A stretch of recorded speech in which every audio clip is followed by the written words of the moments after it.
Kashmir news में एक बार फिर आपका खैर मकदम है। सयाहती मकाम गुलमर्ग में फ़ौज की जानिब से 3 रोज़ा गुलमर्ग फेस्टिवल 2022 जारी है। इस फेस्टिवल में बॉलीवुड की मशहूर शख्सियात मौजूद हैं। गुलमर्ग के बर्फपोश स्की रिजॉर्ट में सयाहों और मकामी सामीन की 3 रोज़ा फेस्टिवल के दौरान बॉलीवुड के मुख्तलिफ हिट गानों, कव्वाली नाइट्स और कश्मीरी मौसीकी से महसूस किया जा रहा है। पेश गुलमर्ग से मुनीर हुसैन हुरा की ये खास रिपोर्ट।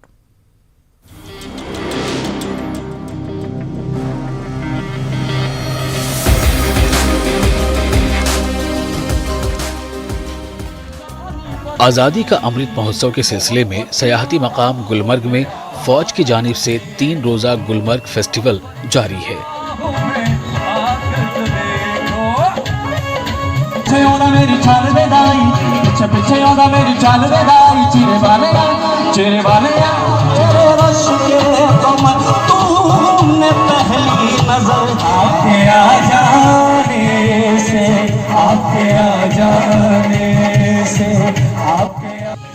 ये फेस्टिवल 6 मार्च तक जारी रहेगा। ये फेस्टिवल सयाहों को गुलमर्ग की जानिब राग़िब करने और वादी कश्मीर के नौजवानों को अपनी सलाहियतों को उभारने और बेहतर प्लेटफॉर्म फराहम करने के सिलसिले में मुनक़िद किया जा रहा है।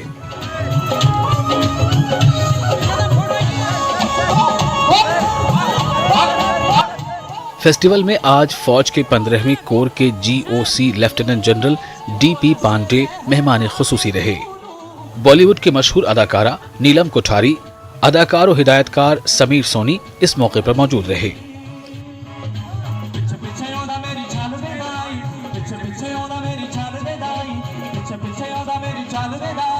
इसके अलावा मुतअद्दिद कश्मीरी गुलकार इस फेस्टिवल में शामिल हैं।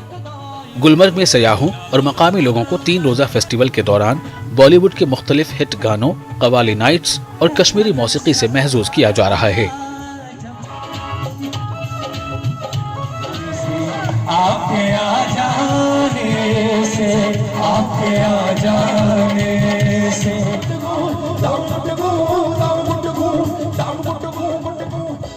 कश्मीरी दस्तकारी और पकवान मेले का हिस्सा हैं। मकामी फनकार भी इस प्रोग्राम में हिस्सा लेकर अपनी सलाहियतों का मुजाहरा कर रहे हैं। इस फेस्टिवल में एडवेंचर स्पोर्ट्स के मुख्तलिफ मुकाबले मुनक़िद हो रहे हैं। फनकारों ने इस फेस्टिवल के इनेकाद पर खुशी का इजहार किया है। यहाँ पे जो आज इवेंट हो गया, हम बहुत ज़्यादा खुश हैं और हमें भी टैलेंट दिखाने का मौका मिला यहाँ पे। और मैं चाहती हूँ कि ये इवेंट हमारे रोज़ हो यहाँ पे, तो हम रोज़ अपना टैलेंट दिखाएं यहाँ पे। और हमें बहुत बहुत खुशी हुई, हम यहाँ पे आए, हम बहुत ज़्यादा खुश हैं। अभी हमें भी इसी हिसाब से मौका मिला यहाँ आने का। ये प्रोग्राम होने चाहिए, खासकर वैली में। हमारे पास टैलेंट की कोई कमी नहीं है, whether it's sports, whether it's any other industry. हमारे पास खूब सारा टैलेंट भरा हुआ है, बट एक प्लेटफॉर्म की, प्रॉपर प्लेटफॉर्म की ज़रूरत होती है, जो आज इंडियन आर्मी ने हमें यहाँ प्रोवाइड किया है। It's such a nice experience singing at Gulmarg. Bollywood के मशहूर अदाकार समीर सोनी और अदाकारा नीलम कोठारी ने कश्मीर, खासकर गुलमर्ग को दुनिया भर में सबसे खूबसूरत जगह करार दिया। इन्होंने कहा कि वो ज़रूर कश्मीर में शूटिंग के लिए आएंगे। थैंकफुल हूँ क्योंकि ये ऑनर है और मुझे बहुत प्राइड है कि मैं यहाँ पर आर्मी के फंक्शन में इनवाइट हुई हूँ। एंड ऑल्सो जैसे मैंने स्टेज पे बोला कि हम लोग महसूस नहीं एक्चुअली करते हैं जब आप ग्राउंड लेवल पे और रियलिटी देखते हैं वो किस तरह से काम करते हैं हमारे देश को प्रोटेक्ट करने। And I am just honoured to be here. का शुक्रगुजार हूँ कि उन्होंने मुझे इस काबिल समझा कि मुझे तो एक बहुत ही बड़ा एक रिस्पेक्ट और ऑनर है कि मुझे उन्होंने यहाँ बुलाया। और जो उन्होंने ऑर्गेनाइज़ किया, जिसमें जो बहुत ज़रूरी है, जो लोकल टैलेंट है, जो सिंगर हैं, डांसर हैं, जो कल्चरल पार्ट है, जो कहीं कुछ पिछले सालों के तनाव में खो चुका है, उनको पता लग गया है कि जो पहले एक भय का या डर का वातावरण बना रखा था, माहौल बना रखा था, वैसा नहीं है। जो दिखाया जाता है नहीं, ये नहीं कर सकते, वो नहीं कर सकते। यहाँ पर अगर आप चाहें, शूटिंग करना चाहें, तो आप खुशी खुशी कर सकते हैं और यहाँ के लोग खुश हैं। GOC lieutenant general DP Pandey ने कहा कि मकामी नौजवानों को हर मैदान में अपनी सलाहियतों को उभारने के लिए बेहतर प्लेटफॉर्म फराहम करने और सयाहत को फ़रोग देने के मकसद से ये फेस्टिवल मुनाकिद किया गया है। It's a very good event which has happened last 3 days, and I am sure it's going to be complementing this effort of the government here to bring more tourists as well. दुनिया में एक message आना चाहिए कि यहाँ पे एक अमन शांति का माहौल है, यहाँ के लोगों को अमन शांति चाहिए और जो हमारे देश के दुश्मन हैं उनको पता चलना चाहिए कि भाई हमें डिस्टर्ब मत करो, लोग खुश हैं और इस खुश को परमानेंट होने की हमें परमानेंट होने दो। गुलमर्ग में इस तरह की तकारीब मुनक़िद करना सयाहों की आमद के लिए एक मुस्बत पहलू माना जाता है। वहीं यहाँ बॉलीवुड की शख्सियात की आमद से कश्मीर की सरजमीन पर दोबारा फिल्मों की शूटिंग के लिए राहें हमवार होती हैं। साथ ही यहाँ के नौजवानों को अपना करियर बनाने और अपनी सलाहियतों को निखारने में बेहतर प्लेटफॉर्म फराहम हो सकता है। न्यूज़ 18 उर्दू के लिए गुलमर्ग से मुनीर हुसैन हुर्रा की रिपोर्ट।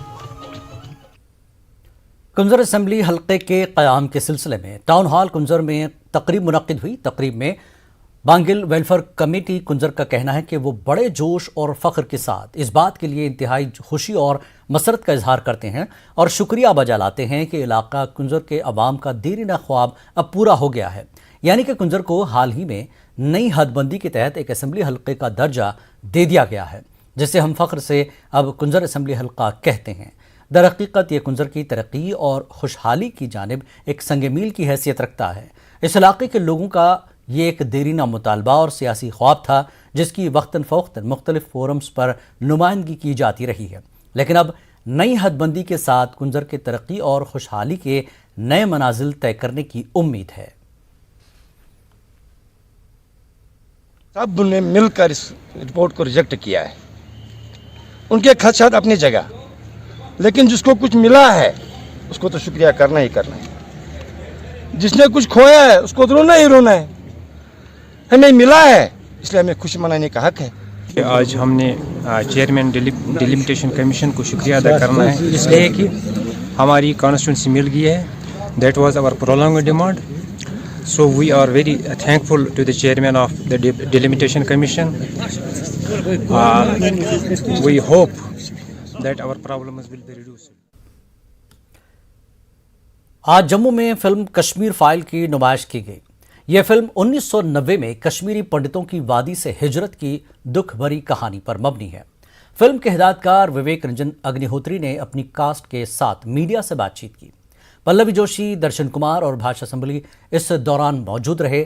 अग्निहोत्री ने कहा कि यह फिल्म कश्मीरी पंडितों की ज़बरदस्ती बेदखली पर मबनी है और पूरी दुनिया को ये जानने का मौका मिलेगा कि कश्मीरी पंडितों को किस तरह की अजियतों और मसाइब का सामना रहा था। अदाकार दर्शन कुमार ने कहा कि फिल्म इंसानी अक़दार के बारे में है और कश्मीर और यहाँ के लोगों के बारे में आज के नौजवानों की सोच का मजहर है। भाषा संभली ने कहा कि यह फिल्म एक पैगाम है, पूरे मुल्क को यकजा करने का एक टूल है, ताकि वो लोग कश्मीरी पंडितों का दर्द समझ सकें। इस फिल्म को पूरे मुल्क में टैक्स फ्री करार देने की अपील की गई। कश्मीर में 1990 में जो जेनोसाइड हुआ था, जिसको नरसंहार बोलते हैं, ये फिल्म उसका सत्य है। ये फिल्म कल हमने जम्मू में दिखाई। एक बहुत पीड़ा और दर्द का टाइम था, वक्त था, लोग बहुत ज़्यादा भावुक थे और उन सबको हीलिंग की प्रोसेस शुरू हुई है। और जो ये हीलिंग की प्रोसेस जो कश्मीरी पंडित कम्युनिटी में शुरू हुई है, ये जस्टिस, न्याय की तरफ पहला कदम है। दूसरा, ये फिल्म देखने के बाद लोग कश्मीर की बात नहीं करते हैं, बल्कि पूरे भारत की एकजुट होकर बात करते हैं और ये कहते हैं कि अभी तक जो लोग सोचते थे कश्मीर कहीं कोने में जम्मू कश्मीर एक है, वो एक भावना खत्म हो रही है। लोग इस फिल्म से जुड़ रहे हैं और भारत की अखंडता पे फिर से पुनः हमारा विश्वास बढ़ रहा है। ये इस फिल्म का एक और बहुत बड़ा अचीवमेंट है। हम ह्यूमैनिटी की बात करते हैं, इस फिल्म में दिखाया गया कि अगर हमारे अंदर ह्यूमैनिटी नहीं है तो क्या होता है। तो ये दिखाएगा लोगों को, ये लोगों तक पहुंचाएगा कि हमारे अंदर एक दूसरे के प्रति प्यार बढ़ना ज़रूरी है, रिस्पेक्ट बढ़नी ज़रूरी है। तो ये बहुत बड़े मैसेज के साथ एक फिल्म जा रही है। ये देश की फिल्म है, जनता की फिल्म है और जनता इसको देखने के लिए बहुत भयंकर रूप से उत्सुक है, क्योंकि सत्य को हमेशा दबाया गया है, छिपाया गया है, सामने नहीं लाने दिया गया है। और ये फिल्म पहली बार साहसी अटेम्प्ट करती है उस सत्य को दिखाने का। तो जितनी भी सरकारें हमारे देश में जिस जिस राज्य में है, वो अगर इसे टैक्स फ्री करें तो it will be able to reach out better. Sahitya Akademi ने जम्मू के केएल सहगल हॉल में 2 अदबी प्रोग्राम मुनक्किद कराए। थिरुमाई विंडो और कवि सिंधी के उन्वान से महफिलें सजाई गई। डोगरी एडवाइजरी बोर्ड के मेंबर, डोगरी के मुसन्निफीन और मुहिब्बान मादरी ज़बान बड़ी तादाद में यहाँ शरीक रहे।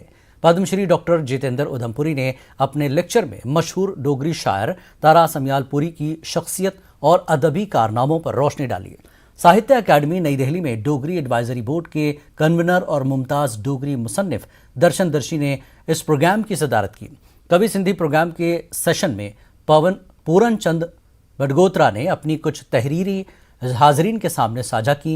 दर्शन दर्शी ने न्यूज़ 18 उर्दू से बातचीत में कहा कि साहित्य अकादमी अपनी पॉलिसी के तहत तमाम खित्तों की ज़बानों के फ़रोग़ और तहफ़्फ़ुज़ के लिए कोशा है। एक हमारे मशहूर अवामी कवि जो अब हमारे बीच नहीं हैं, तारा समयालपुरी जी, उनके बारे में डॉक्टर जितेंद्र उधमपुरी जी ने चर्चा की है।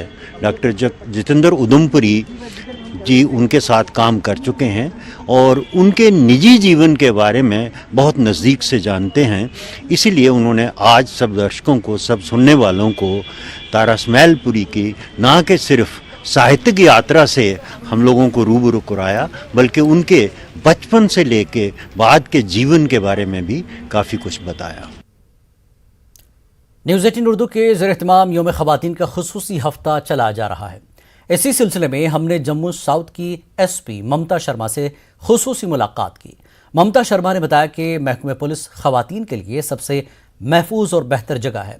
दौरान गुफ्तगू उन्होंने ख़ास तौर पर इस बात पर जोर दिया कि महकमे पुलिस ख़वातीन को बाख्तियार बनाने के लिए बहुत काम कर रहा है, जिसके नतीजे में ख़वातीन के खिलाफ मज़ालिम में भी नुमायां कमी आई है।